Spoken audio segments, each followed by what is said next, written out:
Every deep thinker has heard the same explanation for why small talk feels unbearable. You are just wired differently. Your mind operates on a deeper level. Shallow conversation simply cannot hold your attention. It is practically a compliment dressed up as a personality trait. Here is the problem with that explanation. It is comfortable.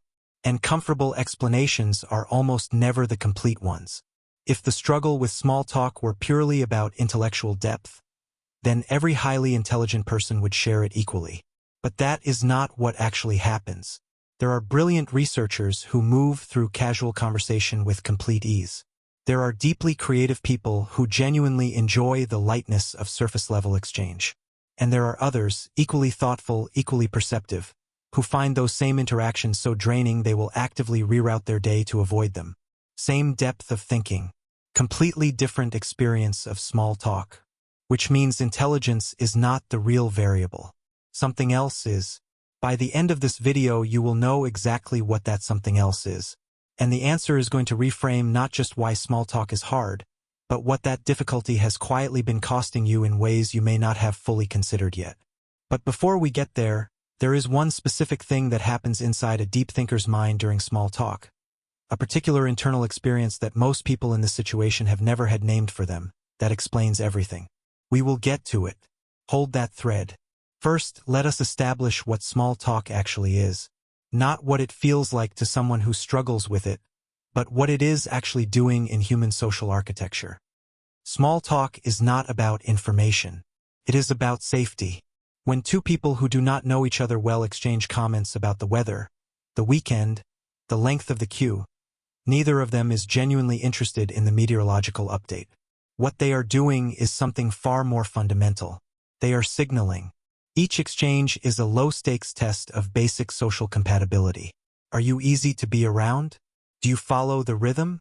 Can I predict how you will respond? Small talk is the social equivalent of a handshake. A brief, standardized ritual whose only real purpose is to establish that no threat is present. Here is the strange part. For most people, this ritual is so automatic it requires almost no cognitive effort. It runs in the background like a program they installed so long ago they forgot it is even there. They are not thinking about what to say next. They are simply participating in a familiar pattern. For deep thinkers, that automatic program either never fully installed or keeps getting interrupted by a different one. A program that immediately asks, what is the actual point of this exchange? What are we really communicating? Where is this conversation genuinely going? And the moment that program activates, the effortless rhythm of small talk collapses. Suddenly you are thinking about the conversation instead of simply having it. And thinking about it makes you worse at it, which makes you more self-conscious, which makes you think about it even more. Most people assume this cycle is the problem. It is not. It is a symptom. The actual problem runs deeper, and it has a name. The cycle we just described, analyzing the conversation instead of simply having it, has a psychological name. It is called meta-cognition. And while everyone experiences it occasionally, deep thinkers experience it almost constantly in low-stakes social situations. They are not just in the conversation. They are watching themselves be in the conversation, evaluating it, critiquing it, running a continuous commentary on how it is going in real time. And here is what makes this so exhausting. You are essentially doing two things simultaneously, participating and observing. Most people only do one. So while the person across from you is spending 100% of their social energy on the actual exchange, you are splitting yours between the exchange and the analysis of the exchange. You arrive at the end of a 10-minute conversation feeling like you ran a mental marathon. They arrive feeling like they had a pleasant stroll. This is not a sign of superior thinking. It is a sign of a nervous system that does not fully trust casual social situations enough to simply relax into them. And this is where the flattering explanation starts to quietly unravel. Because if the real issue were intellectual depth, the solution would be simple. Find deeper conversations, problem solved. But most deep thinkers know from experience that it is not that simple. Even in genuinely stimulating conversations about ideas they care about, the metacognitive loop can still activate. The struggle is not always about the content of the conversation. It is about something underneath the content entirely. Here is the strange part that most people in this situation have never fully examined. Small talk requires a specific kind of vulnerability that deeper conversation actually does not.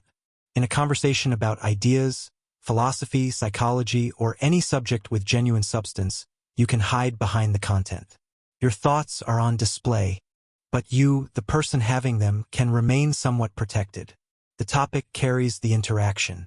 Small talk has no topic to hide behind. It is almost purely relational.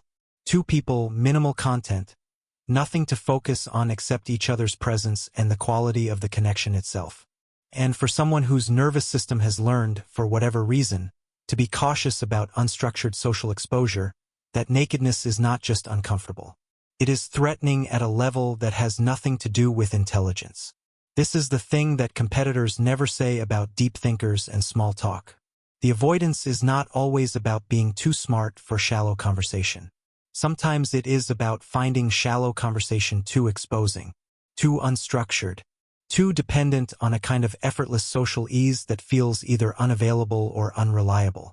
If you relate to that, the next part explains something even more important, because understanding why this happens is useful, but understanding what it is quietly doing to your life is what actually creates the possibility of changing it. And this leads to the insight I hinted at right at the beginning. The specific internal experience that deep thinkers have during small talk that almost nobody has ever named clearly. Because once it has a name, something shifts. Not the discomfort necessarily, but your relationship to it. And that shift turns out to matter more than most people expect. Remember the internal experience I mentioned at the very beginning, the one that happens inside a deep thinker during small talk that most people have never had clearly named? This is it. It is called anticipatory cognitive load. And in plain language it means this: before a deep thinker even opens their mouth in a casual social situation, their brain has already preloaded an exhausting number of variables. What is the appropriate level of depth here? How much of myself is safe to reveal? Will what I say land as intended or be misread? Is this person genuinely interested or simply being polite? Should I match their energy or stay at my own level? All of that processing happens in the space where most people are simply saying hello. And by the time the actual conversation begins, the deep thinker is already tired, already behind, already operating with a cognitive deficit that the other person does not even know exists. This is why deep thinkers often go quiet in group settings, not from disinterest, but from overload.